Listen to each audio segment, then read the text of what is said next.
Welcome everybody to the second annual What I Wish I Knew webinar hosted by our Leading Edge program here at the Nonprofit Alliance.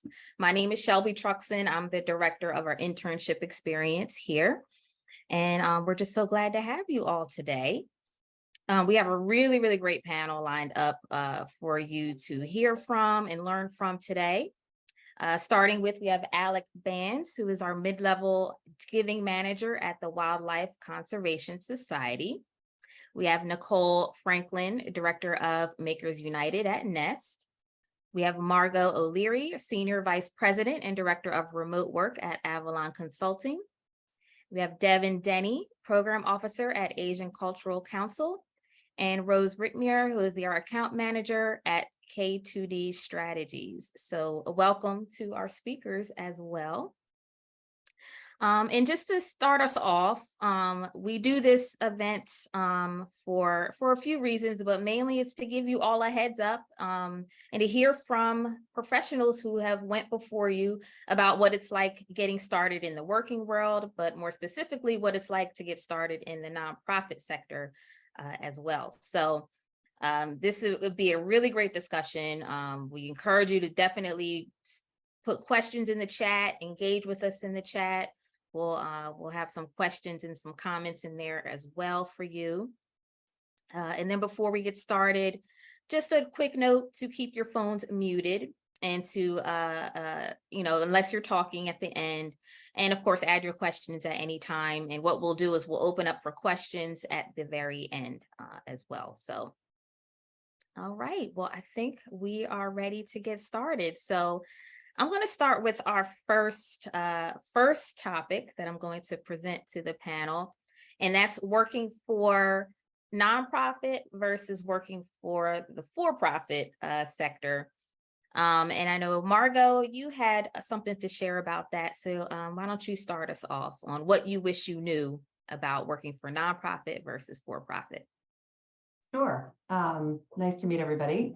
Thank you for having me, Shelby. So I currently work at an agency, but I did work at 2 nonprofits earlier in my career. And, I think that people who work in for-profits tend to have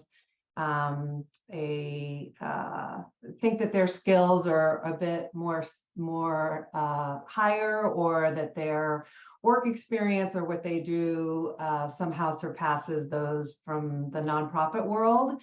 And I think I wish earlier in my career that I had realized that that is actually a huge misconception, and that there are huge differences. For example, marketing for a bank is very different for direct marketing and trying to raise money for a nonprofit. So I kind of wish that I had known that and stuck to my guns and not been somehow thinking that nonprofit skill set was any less advanced than our for-profit colleagues. Yeah, very good point. Good point. Devin, why don't you jump in there? You had something to add to that as well. Problem. I think one of the things that I loved about nonprofits, especially early in my career, is that it's a great area to go and try out a bunch of different types of work.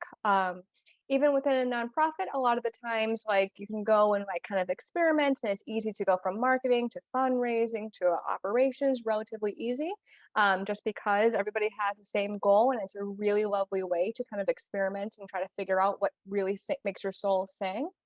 But I do want to put a caveat too that I found within very early in my career that not all, but most nonprofits really don't have a great promotion structure or a way that you can kind of work your way up within that nonprofit. So I've had to personally kind of go from multiple nonprofits to try to advance my career.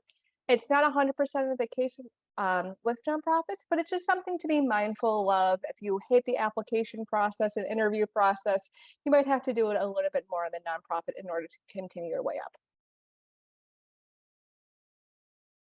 So true, so true. Along that same note, what do you wish you knew about myths and misconceptions about working in the nonprofit sector? And I'll jump to you on that, Nicole. Thanks, Shelby, and hi, everyone. I'm really happy to be here and chat with all of you today. So I have two kind of myths that I wanted to touch on. One is that you can only make a good salary if you work in the for-profit sector.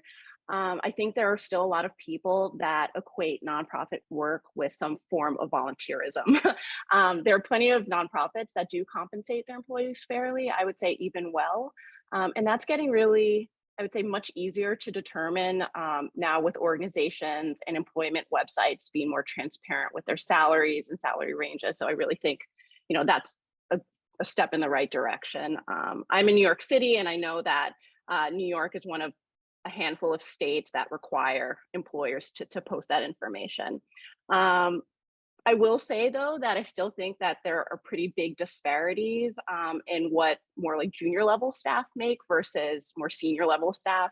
You would expect that, varying levels of seniority, getting varying levels of payment or salaries, but I think there can be wide ranges that are sometimes unexplainable or really don't seem fair. And then the second is around burnout. I think that that if you love the mission of your organization and you feel really connected to your work and who you work with, that you think that will fully sustain you, that you won't burn out or feel overwhelmed because your drive to do something meaningful and impactful will outweigh that. And that is not true. I think that there sometimes can be a culture at nonprofits of being selfless for the cause, to overwork and maybe underpay employees, knowing that they'll still give it 100%. But burnout is very real, especially for those reasons. And I think that's why it's so important to set boundaries and look for places that prioritize work-life balance and are open to having those kinds of conversations and two-way conversations with their employees. So I'm really happy to see that's becoming more common and typical. Good point. Alec, you said something similar about burnout. You want to add to Yes. that? Echoing Nicole, that a lot of us get into this work because it's purpose driven and it's because we want to feel rewarded by what we do, which is a wonderful thing. But like Nicole said, the boundaries are essential. That's definitely something I wish I knew from the beginning. So it's important to separate your work, your personal life, and like any job, to know your worth. You don't need to dedicate your life 24/7 in order for the cause to be achieved. The cause can still be achieved. There's a lot of cogs in the wheel, and ultimately you are an employee, you are contributing, but it's important to know that and to not burn out, because that happens a lot, especially at the associate level. Yeah, so true. I literally just had that conversation with a student yesterday, so it's very timely. Awesome. Well, let's switch gears. How about what do you wish you knew about different career path options? And I'll start with you, Rose. Yeah. So coming into the nonprofit industry, I actually work for an agency, much like Margot, and I've interned at nonprofits before. But coming into this career path options, I didn't know that I specifically do fundraising. I didn't know that was a thing until I kind of just fell into it. But working now with nonprofits, I see that pretty much nonprofits have almost all of the same departments as a for-profit. So they all pretty much have legal departments, finance departments, HR departments, almost every programs departments, almost any department you find at a for-profit, you can find in a nonprofit. So even if you're thinking, going the legal route or the finance route, you can still do nonprofit work with those skill sets. Good point. Good point. I know Alec or Margot, either one of you can jump in as well. You both had good things to add to this as well. Go ahead, Alec. After you. Oh, okay. I kind of echoed what Rose had been saying, is that you don't necessarily have to work at a nonprofit to be connected to the nonprofit world. Rose and I are good examples of that, working at agencies. So there are different paths. And I'll build off of Rose's sentiment that there's lots of potential. I'm also a fundraiser. That's how I got into nonprofits, but I've interviewed for other roles. I started as an associate at the Wildlife Conservation Society, And there's a lot of opportunities to teach myself skills. I learned the database very well, so I've interviewed for other database manager roles. During COVID, I helped spearhead some virtual programming, so I had a lot of events on my event planning on my resume, which has been great. So there's a lot of ways to communicate your skill set in the nonprofit industry, and it's important to pick up the chances when you can, because those are great opportunities. Yes, yes. And that kind of leads into the next one, the benefits of volunteering. I think a lot of people might not even realize that could be a segue into a career path for you is by volunteering for an organization. So why don't we go back to you, Rose, your thoughts on what you wish you knew about the benefits of volunteering. Yeah, so with volunteering, it's a really good way to get your foot in the door and kind of start to meet people and network either with the people who work for the organization you're volunteering with or other volunteers. It's a great way to add some experience to your resume, some real life experience. And it's, again, along those lines, a good way to kind of walk the talk. And it helps you figure out what you do and don't like. If you think you're really into hunger issues, for example, and you go and you volunteer at a food bank, you might realize this isn't for me, or you could absolutely love it and realize this is, my life passion and what I want to do. So it can really help you figure those sorts of things out and get some experience. Yeah. Yeah, Devin, you made a good point about volunteering even within your own organization. Why don't you expand on that? Yeah, so at one of my nonprofits, which was a relatively large nonprofit, I was a grant writer, and that was if you wanted to super focus on that, just did institutional and foundation grant writing. But there were so many opportunities within my own organization that I could volunteer, whether it was either at the nursing home or at working as an events assistant or a production and copy editing for the marketing department. There's always little ways that you can go, especially early in your career, that you can offer some volunteer of your time or assistance within a larger project, and that can go and spark some excitement about an avenue of work that you never either have been exposed to before or even thought about that you could think of it for a career. Wonderful. And you too, Nicole, I know you made some really good points. You want to jump in on what you wish you knew about volunteering? Sure. I think a lot of what I was thinking aligns with what Rose was saying, but yeah, it's just a really great way, a great starting point. It can provide some valuable insight into the ins and out of an organization, a department, or a role. I don't think you can ever gain a full picture of the inner workings of an organization until you're a paid full-time or part-time staff member, but volunteering can be a really good sneak peek. And I do think that if you're able to work with several different departments or particular teams at a nonprofit, so working with the programs team or the partnerships, HR team can be a great stepping stone towards getting some valuable experience in that organizational area. Awesome. All great points. Well, let's go to a new, I guess, category here and shift to what you wish you knew about career planning. And I have several areas of career planning, for you all to share about. So we'll start with what you wish you knew about interning specifically. And I know Devin and Rose, you both had some good points there. So either one of you can jump in on what you wish you knew about interning.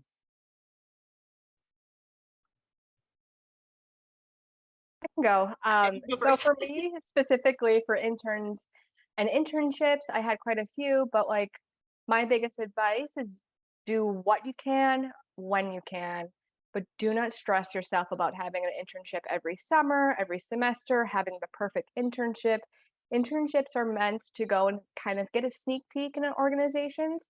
And even if the organization or the internship is not the perfect internship in your brain, you're still going to get some tons of great information and learning experiences. but also don't kill yourself and stress yourself about it. This is supposed to be a really lovely exploratory time in your life.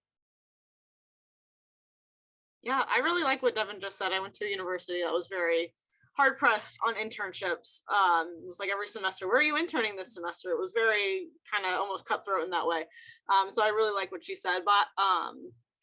But going off of that, in terms of interning, try interning in different departments, the fundraising department, programs, HR, IT, whatever. Just kind of get a feel for what you like within a couple different departments. Again, I know it's easier said than done to get an internship in various departments. I know lots of people applying and not always a lot of spots. And then another thing about it is just try to stay connected to the people you intern with, between your colleagues and your supervisors, as one day you're probably going to need recommendations to get a full-time job. And it's also, you just never really want to burn a bridge down the line. It's just good to keep those connections going and make sure you say thank you, and really let them know you appreciate everything that they helped you learn, because a lot of it for them is really helping you out, and they're happy to do it, but make sure you give your gratitude and your thanks to them. I love that. Yes, saying thank you, it goes such a long way, and it's the simplest thing too. So that's a really, really good advice there. Okay, so how about Margot, I'll jump to you. What do you wish you knew about finding a mentor? I guess it's just really okay to kind of identify someone like that. And I think it is kind of weird to be like, will you be my mentor? So I don't know if you necessarily have to go about it like that, but to just make sure you keep in touch with somebody that you align with, and just in thinking about it in terms of what we've been talking about and thinking about that question, is it doesn't necessarily have to be the person with all the knowledge, or you think that is the one who's going to skyrocket you to the next level because of all their connections, but it really just has to be somebody that you trust and respect and admire, and have a strong communication with, or can talk to. So that would be my advice. Yeah, I love that. It's and it's so true that I think sometimes we hold ourselves back from it because we think it has to be this big formal thing all the time. But not necessarily. And I know you spoke to that too, Nicole. Why don't you jump in? Yeah, so I have never had a traditional mentor, and I do think that was a big miss on my part, although it's never too late to establish that type of connection. I do think that it's good to be more expansive in how we define a mentor. I think it can be a good friend who's in the same or similar field as you. It can be a family friend or a family member who you admire, who's willing to share more professional advice with you. I do think a mentorship relationship can take on a lot of forms depending on where you are in your career and what kind of support you're seeking. And it can also be a coworker who's more senior than you. I do have a close friend who has been relatively on the same career trajectory as me, but has held maybe one or two more leadership positions. And while our conversations wouldn't be deemed like traditional mentorship sessions because we're friends and those conversations are a little more casual, I still see her as a great sounding board and value her advice, especially because we follow similar career paths. So that being said, I would still recommend holding on to those close relationships with college professors and advisors, and establishing a mentor-mentee relationship with someone who is more advanced in your field of interest, especially when you're just starting out. I think that can be really, really helpful. Yes, great advice. Rose, you said something similar too about connecting with your college professors, right? Yeah, so since I'm assuming most people, if not everybody who's listening on this panel is in college, it's really great to find a professor who you really like, really love, go to their office hours, talk with them, find, really establish that relationship. I had a couple of professors in college who felt like almost every week I was at their office hours. We were just having casual conversation almost. But once I got out of college, they were able to help me out and get me connected to organizations and people, because a lot of them are also really involved in their community. And especially if you're trying to go into that field that they're a professor in, they probably know a lot of people. They definitely know a lot of people, so they can really help you out if you kind of establish that relationship with them and keep it going throughout your college career. I'm sure they're always happy to see you, even if you're not taking one of their classes. So really just keep that going. Yes, great advice. So let's jump to what you wish you knew about goal setting. And we'll start with you, Alec. Sure. So in the beginning, you might just be working to keep your head above water. I think we all know back in associate days, early days, intern days, you're doing a lot of things, juggling a lot of priorities, but it's important early on to think about where you see yourself, kind of going back to the beginning, how much you want to be making. Just because you're in a nonprofit doesn't mean you can't be concerned about your salary. Also, is there an advanced degree you should have down the line? I think we're going to talk more about that later, but I'm currently working on my master's, and that's something I only got into through my nonprofit job. Yes, I did the same. I went back to school and my job paid for it. So that Exactly. It's was great resources. yes, it is. A lot of nonprofits. How about you, Devin? What are your thoughts on goal setting?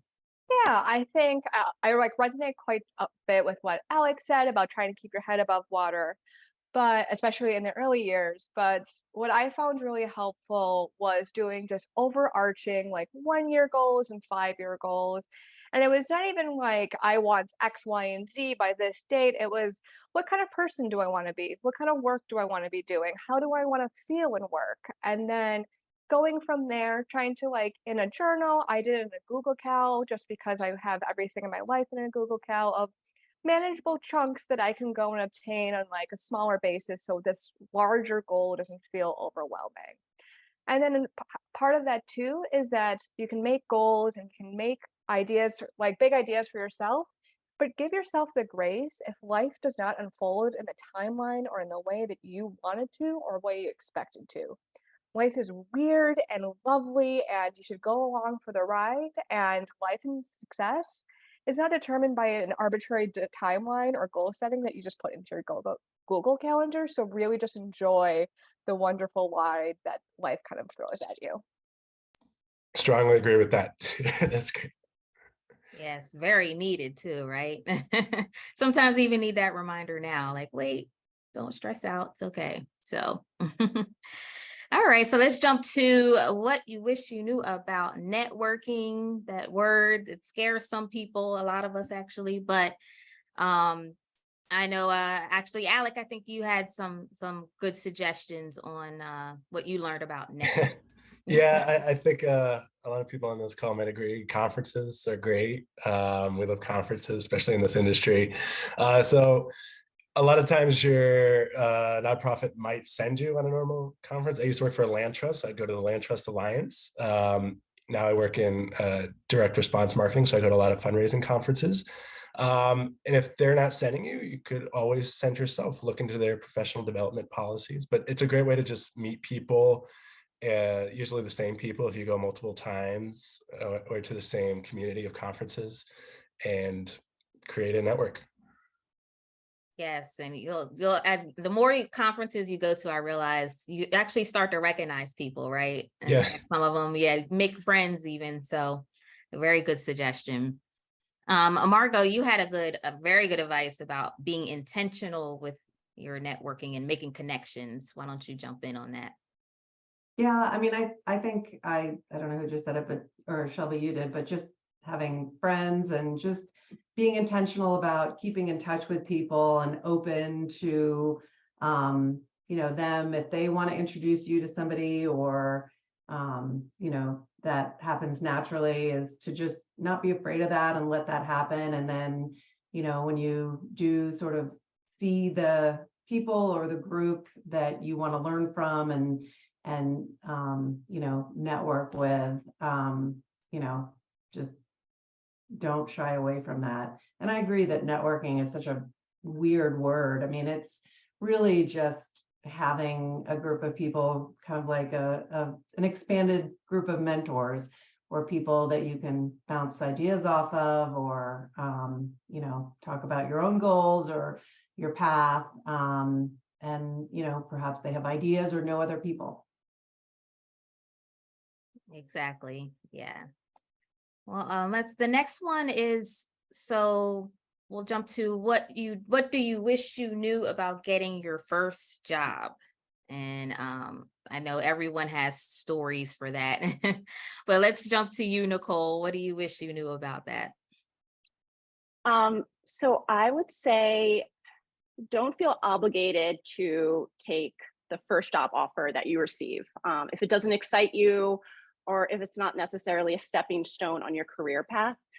Yes, your financial situation and the length of your job search, if it's been going on for months and months, is going to be a determinant, and whether or not you need to accept a position sooner rather than later. But if you have room to be strategic, then that's preferable. Ultimately, your first job is going to provide so many insights, good, bad, and ugly, that will inform your future professional outlook. So when I first graduated from college, I just sent out a bunch of resumes with no real future focus plan or even knowing what would be the best fit for me based on my interests. I kind of was just, putting things out there and seeing what happened. I knew I wanted to work in the nonprofit sector because working somewhere that had a strong social impact mission was important to me. But beyond that, kind of flying by the seat of my pants, which I think is fine when you're 20, 21, 22, in your 20s. But if you can be like what Devin and Alec were referring to, more future focused, like thinking about where you might want to professionally be in 5 or 10 years and letting that kind of guide your next steps, that's going to help you a lot. Yes, good point. And Alec, you also had, I believe you had some examples to go with getting your first job as well. On the other end, for me, my fundraising for nonprofits was not my first job. I had many jobs in my early 20s. I was in New York. And then I got to the point in my mid-20s where I wanted to do something more steady, more purpose-driven. And so I had wanted to work for a nonprofit that I had found. And really the biggest help there was learning to communicate myself. I had a long think on all of the things I've done, what jobs I've had. I did a lot of temping, etc. And I thought about this experience, and I thought about how do I pivot this experience into the job I want. A lot of times I was bold with that, communicating with donors. For instance, I had been doing some account management at different hotels. I had been an administrative assistant for a high-end landscape company, so I had been working with wealthy individuals, and so I said, I work with people who could be donors all the time, and stuff like that. Working with Excel, obviously, you need to say more than I can do Excel, but say you have specific examples of the type of things you do with Excel. So basically, yeah, learning to sell yourself and who you are, where you've come from, and how that can get you to where you want to go going forward. All awesome advice, very much needed. Okay, well, let's jump into the next section, which we kind of alluded to, is what we wish we knew about school. Starting with choosing the right major or the right school, and what we wish we knew about that, starting off. So I'm going to jump to Rose, Margot, or Devin. Any one of you can jump in there on that one. I can go. So I was an art history major at a small liberal arts school in Maine. I had no idea this field of direct marketing even existed. So I kind of, little like what Nicole was saying, knew that I wanted to focus on nonprofits and sort of blanketed resumes out after graduating. But I would say there really, there is not necessarily this silver bullet major or class or certificate or minor. I think, writing skills, and I know I'm old school, I'm probably the oldest one on this call, but writing is really key. So, if you have opportunities still to take writing classes or, work on that, I think that is really critical. And, communication, not just the written word, but, also expressing yourself and, being able to do that within sort of organization or company-wide setting is key. So not necessarily one specific major. Yeah, I kind of have the same sentiment as Margot. I was a criminal justice major in college, so I don't do anything with that anymore. But I did learn how to write. Pretty much by my final year of college, I didn't have multiple choice exams anymore. All I was doing was essays. So while academic essay writing and nonprofit fundraising writing are not quite the same, I do understand grammar and how to write and that sort of thing, which is, very helpful at the time when I was in college. I was like, I don't like writing all these essays. Looking back now, it really helped me out. So yeah, your major isn't the end all be all unless you're trying to go be an engineer or something, like that. But if you're just trying to get like a general liberal arts degree, your major itself isn't the end all be all, for sure. And I can kind of add even a little bit more on what Rose and Margot said. I firmly agree that there's no such thing as a silver bullet school or major. I would definitely look at within your major though of like what kind of skill sets, soft skill sets that you might be learning within the major. Also to add on to what other people have said, I'm a comparative religion degree. I have a master's degree in that and an undergraduate degree. And obviously, I'm not a priest or any sort of religious figure. So it's clear that I did not go directly within the path of my major, but within my major, I learned how to research and write and be persuasive. I learned cultural competency to go and just talk about different peoples about different type of things. I think all of those so-called majors that like could be a little hard to kind of pin down. You just have to go and sell yourself in a really wonderful way. And there's positives to everything, just like Alec said, of like, yes, I am able to go and talk about religion in a really culturally competent way, and it's great for DEIJ work and things like that. So you have to kind of like tweak it, but I promise you, you will be fine as long as you get the skills that you want out of the major. Yes, definitely. It's all about those transferable skills, we call them. Definitely needed. And how about going back to school? Alec, I know you started sharing your experience going back to school. Why don't you start off there? Yeah, I'll build on that. So I heard about my grad program through my job at the Wildlife Conservation Society. They offer a great tuition assistance program, which has helped me achieve it. And in my experience, I've switched jobs a few times while I was in this grad program. In my experience, all of my supervisors have been incredibly understanding about part-time graduate programs and even encouraging about it. So I've been very grateful for that, having that. Yes, very helpful. How about you, Nicole? You had some good points as well. Yeah. And kudos to you, Alec, for balancing school and work. It's not easy. I'm almost done, so looking forward to it. Early congrats. Thank you. So I think if you need to obtain an advanced degree in order to unlock or have access to a particular profession, then that's a great reason to go back to school. But otherwise, I don't think it should necessarily be viewed as like a means to an end. It's a huge financial commitment, especially if you end up in a field that might not offer high compensation to repay your student loans. And so I have a personal connection to that because I did start a graduate program in public health 4 years after I graduated from college. At the time, I was working in an administrative role at an adoption agency and specifically in international adoption. And that experience really prompted me to reflect deeply on the root causes of international adoption and how it was really, in a lot of cases, connected to deeply entrenched health, gender, and economic disparities. And so while I did have a genuine interest in pursuing a career in public health, I thought that degree was really aligned with my interest and exploration in those issues. I also thought I needed a master's in anything. I thought that having an MPH or any other kind of designation behind my name was essential if I didn't want to be in a heavily administrative role for the remainder of my professional life. And that's not the case most of the time, especially if you don't see yourself in a highly technical role.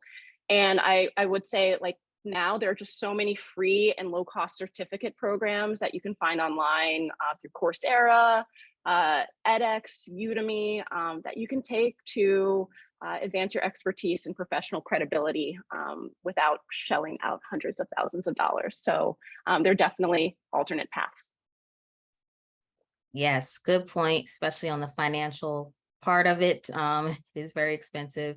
But yeah, if you can get your job to pay for it, that's a plus. Also want to throw out there, if you work in the nonprofit sector for 10 years, you can have your loans forgiven. So that's also a good reason to get into nonprofit. But yeah, thank you both for that. So before we jump into the last topic, I do want to make a note that now's a good time to start posting your questions into the chat if you haven't already. And we'll go ahead and jump in, and then after this, we'll answer your questions. So the last topic that we have is what you wish you knew about life after school. So all that stuff you really don't even think about. You're just trying to get through school and then finally get through it. And then it's like, oh, wait, I have all this other stuff to think about too. So let's start with what you wish you knew about making money, spending money, managing money. And I'll start with you, Rose, because you did something that I also did, and I'm sure a lot of students will be doing these days. I lived with my parents for about a year after I graduated from college. And I know it's not feasible for everyone. I work mostly remote. My office is in Arlington, Virginia, and I grew up in Gainesville, Virginia, which is about 45 minutes-ish from Arlington. So living there, it was feasible for me. I know it's not feasible for everyone, depending on if you have remote work or if you have to go to the office or not. But if it is feasible, pretty much that first year I was working, I was pretty much able to save my entire paychecks. I really had no bills. My parents didn't make me pay rent, didn't have to pay utilities, I didn't have to pay for groceries. So any money I had and was spending was mostly just for my own personal enjoyment. But once I moved out and started to start paying rent and utilities, I was like, wow, that's a lot of money. So, if you are able to move back in with your parents, at least for a couple months to a year, it can really help you out with, saving money, having a good nest egg for once you do move out on your own. So if, anything happens, you do have some money to fall back on. It's a lot easier to save when you don't have rent to pay. So true. How about you, Nicole? You gave some really great advice, especially about saving early. Yes. And I did the same thing, Rose. I lived at home for a year after I graduated, and same experience. So I think that's a really good piece of advice. So 3 things come to mind. So one is just setting aside money early on. So even if it's $10, $20 a week, whatever that you can comfortably manage, putting that in a high yield savings account that will get you in the habit of just saving. And also that amount that you're putting in will accrue over time. Another is contributing to a retirement account as soon as possible. Retirement can seem like a really far off, nebulous thing, and it really is when you're in your 20s, but having that safety net is invaluable. I would recommend finding an employer that offers a 403b, which is a type of retirement account, and ideally those that have like an employer match. And then just a piece of advice: if you're not contributing in your 20s, even a small amount, you are missing out on a lot of compounded growth on your investment, which can cause your future self thousands and thousands of dollars. So just start early if you can. And then the last thing I was thinking about was just balance with everything is so important, especially when it comes to spending money. So definitely you still want to spend money on the fun things like going out with your friends, vacations, concerts. All of those things are really gratifying on a personal and social level, especially if you want to maintain close connections with your college friends. But also being responsible with money early on is really will serve you well. So just knowing you don't need to go out every weekend, you don't need to go out to every group dinner or birthday dinner. So not letting social pressure dictate your finances. And then just one more thing is that a personal financial advisor is probably out of the question. At this point, they can be expensive, but there's a lot of other ways to educate yourself. There are money management podcasts, blogs, influencers on Instagram, all that can give you really great tips on spending. And so, I didn't have all of that when I was in my early 20s, access to those resources that are now readily available. So take advantage of those. Such good advice. And also, if you can help it, don't touch that retirement money. You will Don't get do it. taxed on that and penalized for that. So I know some people who made that mistake and now they're trying to build it back up. So great advice. So how about what you wish you knew about making mistakes and dealing with setbacks? Because we all have some kind of setback that comes along. So let's start with you, Margot, on that. Yeah, and I just cannot reiterate what Nicole said enough about retirement, because it's actually coming for me in the next 10 to 15 years, which is frightening. But I also want to say that as the mother of college kids, all this talk about people moving home has me sweating. And so I'll just say, if you don't want to do that, that's totally okay, because, there are other ways as well. So kudos to your parents actually for letting, doing that rent-free. That's a real gift. And that's actually pretty amazing. So that's awesome that that's one of your strategies. So yes, so mistakes, I think it's normal for everybody to really be quite upset when they make a mistake, especially if they're new to a job. They want to impress their boss and leadership. And I think, I'm fortunate to work at Avalon, where we are give a lot of grace for people with mistakes. There's a lot of details in the job that we do, and there's a lot of processes that are quite new to people. And my philosophy is that mistakes are, unfortunately or fortunately, one of the primary ways that you can learn.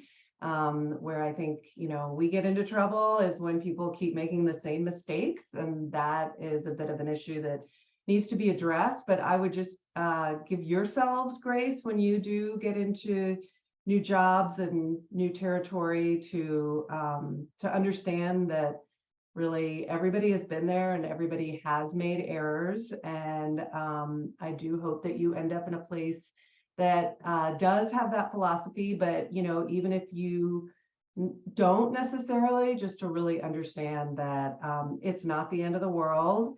You're not doing brain surgery on someone and slip the knife.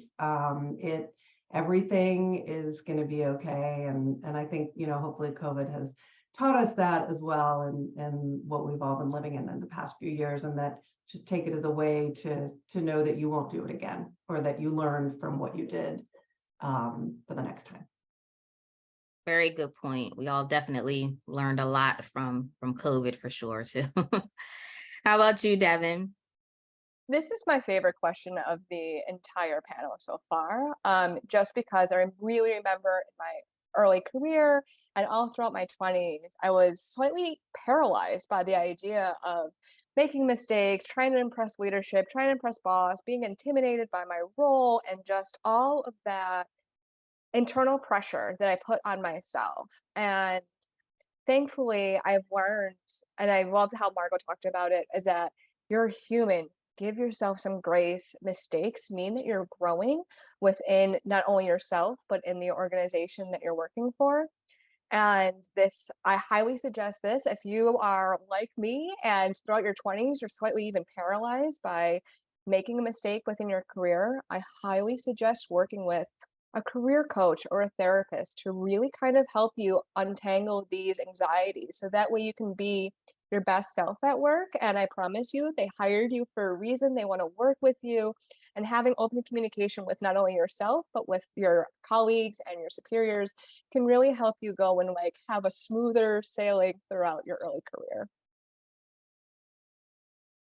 All very well said. Just amazing advice.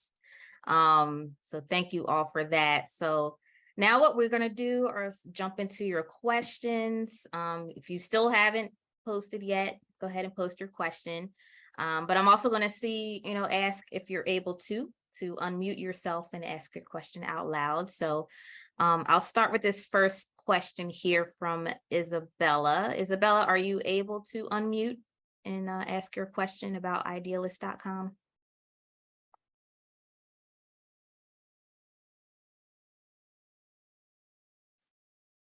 If not, I'll ask it for you. So her question was, I'm sorry, I took a while to unmute. Oh, there she is. Hello. Okay, thank you for the chance of asking a question. I would like to know if you recommend any website like focus in more nonprofit opportunities, like Idealist is the only one that I know. So that would be my question. Thank you. Anyone have any suggestions? Want to jump in on that? I know the Nonprofit Alliance has the job board. I don't know, is it public? I think it's public. It is public, yes. Thank you for the plug. Yeah, I was gonna say, I feel like I see a lot of my jobs from newsletters, but I don't know which ones are public and which ones aren't. So there's always like internal things. I mean, I use LinkedIn a lot. That's where I got a lot of mine. Different industries have different specific sites as well. I have a lot of friends in the theater world, so they use like Playbill and stuff like that. But yeah, I research. It's very dependent on industries too within nonprofits. Yeah, good point. So whatever, every industry has a professional organization like us, the Nonprofit Alliance. So yeah, going to the professional organization's website is always a good start. And like you said, Alec, LinkedIn's a good one that I found too. I'll also throw out too that a lot of the organizations I've applied to, I've picked either based on values or my interest in them. So keeping a list has been helpful throughout my career, especially like going back to that list later on, because you never know when they're going to be hiring and what they're going to be hiring. Yeah, I was going to say the exact same thing, Alec. Like, if you can just make a running list of nonprofits or nonprofit organizations that you feel alignment with or interest in working for, and have that in a spreadsheet. And maybe it's a little more work, it's a little more tedious, but just checking that every so often, checking their careers pages to see if they have any openings that would be a good fit for you. I would also look at foundations' Twitter and websites and things like that. A lot of foundations that they partner with and get grants to will often post jobs within their own like internal universe. So if you have a foundation that you really love, I would definitely check that out. And just for a plug for Philanthropy New York, they have a great job rolling job list, but it's all New York based. So. Awesome, thank you. And I see your comment, Ethan. Thank you for that. Ethan said DMFA has resources as well. Not sure if you have to be a member or not, but that's another organization. And actually, Ethan, you had a question about feeling intimidated. Are you able to unmute? Yes, I can. I guess I was just wondering how, if you guys often felt very intimidated early on in your careers, and if there's ways with like coping with that or ways to just make you feel more confident in your work. Good question. Oh, yeah. I mean, I still get intimidated with certain situations, and I'm 53. So that hopefully that does not throw you into despair that the next 30 years of your life are going to be filled with imposter syndrome. I would definitely say to just be very honest and open with your new supervisors or your colleagues about if you don't understand something, to ask and to not suffer in silence. But I think, you know, you wouldn't have been hired if you didn't have the skills that were necessary. And I would also say that employers, it's the soft skills that are the hardest. So things like taking the initiative, being proactive about asking questions, the skills of the job can be taught, and there should be onboarding and training in order to get you up to speed. But I would say just know that everybody else in the room feels it and has dealt with it, to ask questions, be open about it, and to just kind of take the initiative. And that is a real big deal for employers. Yes, great advice, great advice. Yeah, thank you for that question. I know Alejandro, did that answer your question too? I think you. Yeah, I'll jump on that too for a little. I definitely did. The Wildlife Conservation Society has some of the top scientists in the world, and so I immediately felt a education gap there, even though I was fundraising and they're more program based. That's actually why I went back to school to get a degree in conservation biology. I'm going to use it for fundraising, but I did want to feel knowledgeable in what I was advocating for. I also committed myself towards reading news outlets and different articles, even academic literature in my sector, which is conservation, but whatever your sector is. And that really helped me feel well-rounded. I wouldn't say it erased imposter syndrome, because as Margot said, everybody has that, but I think a little effort into feeling knowledgeable about what your nonprofit is all about is very helpful, but not essential. At the end of the day, it's to soft skills, and what you were hired to do might not be programmatic, but still essential. Yeah, and just to add on to that, like if your company offers, like has a professional development budget or opportunities to kind of advance your skill set outside of work, definitely take advantage of that. If they don't, you can do it on your own. Just back to what we were talking about earlier, there's so many free resources. YouTube is another great place. Like ask any question, watch a video. I feel like, you know, you just watch videos and your knowledge level in that area will steadily increase. And yeah, to Alec's point, like knowledge equals confidence. So, you know, for me, public speaking has traditionally been something that I've been a little more fearful of. So I've taken advantage of taking like, you know, courses online, working with a coach. I worked with a small group one time. And so just the more familiar you get with something, the more confident you'll feel.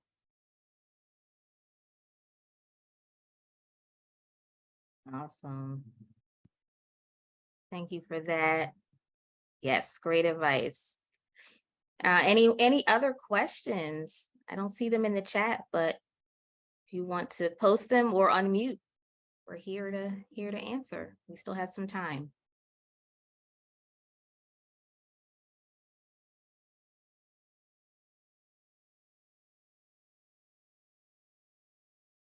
Or if any of our panelists, if there was anything that we didn't get to, because I know I had to chop things up a bit for the sake of time, but if there's any advice or anything you wanted to mention or give as last words of advice, feel free to jump in on that as well.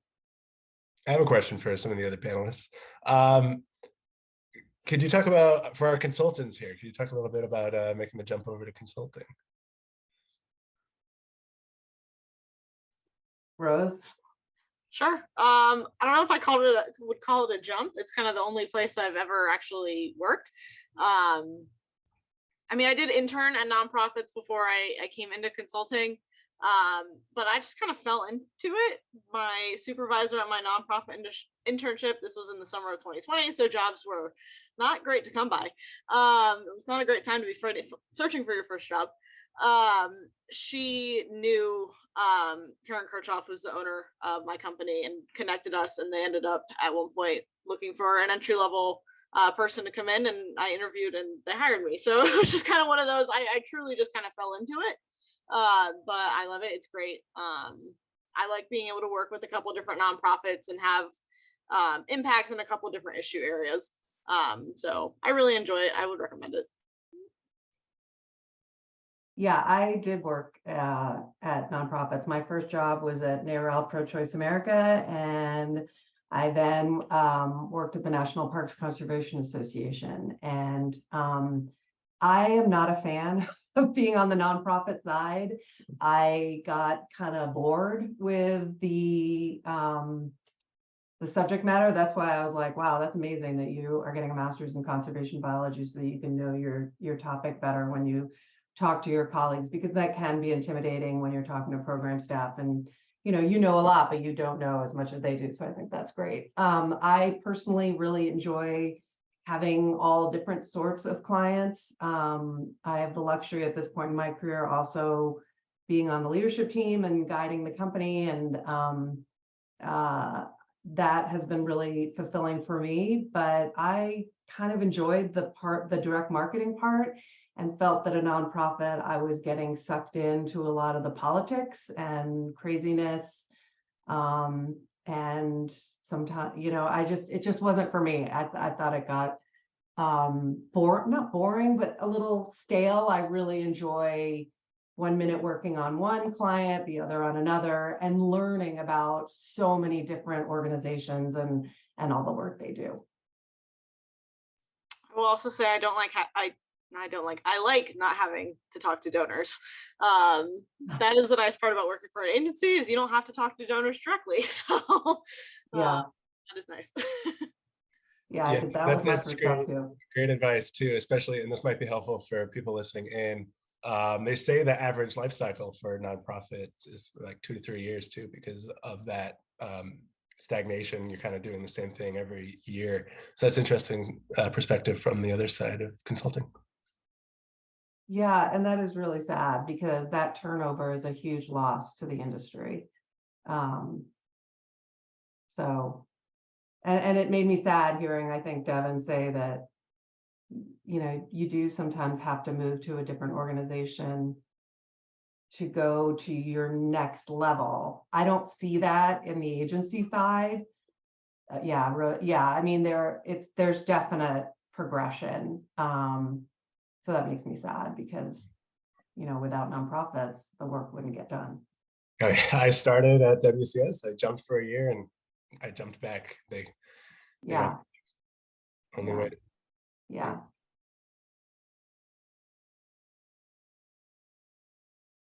Definitely very, very good information. And thanks for giving us the real deal on what it's like, for sure. Any other last words of advice anyone wants to give?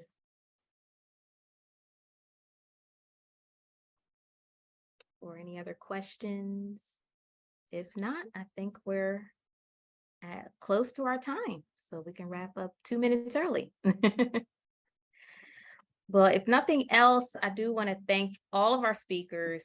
Thank you all. This was an amazing discussion. You all gave so much good, helpful information that I hope all of the students will take with them and will use this moving forward. I also do want to give a special thank you to our steering committee who helped pull this together. Particularly, we had a event planning subcommittee with Lori Archut. She's with K2D Strategies, like Rose. And then we had Dara Igershim, I think I said it right, with Avalon Consulting, along with Margot. And we had Shayla Titley with the Public Theater in New York. So thank you to them for helping us pull this together. And also just a note to stay tuned. We have our next webinar won't be for a while, but it's going to be a big one and it's going to be a good one. So it'll be Career Day events, January 2024. So we'll definitely let you all know about that. If you go to our website, tnpa.org/leading edge, you can get more information on that, and also on internship opportunities. We have micro internships and then, of course, summer internships for next year. So with that, thank you, everybody. And I hope you enjoy the rest of your week and hope to see you around TNPA. Thanks, Bye, everyone. Yeah. Bye. Thank you again. Thank you.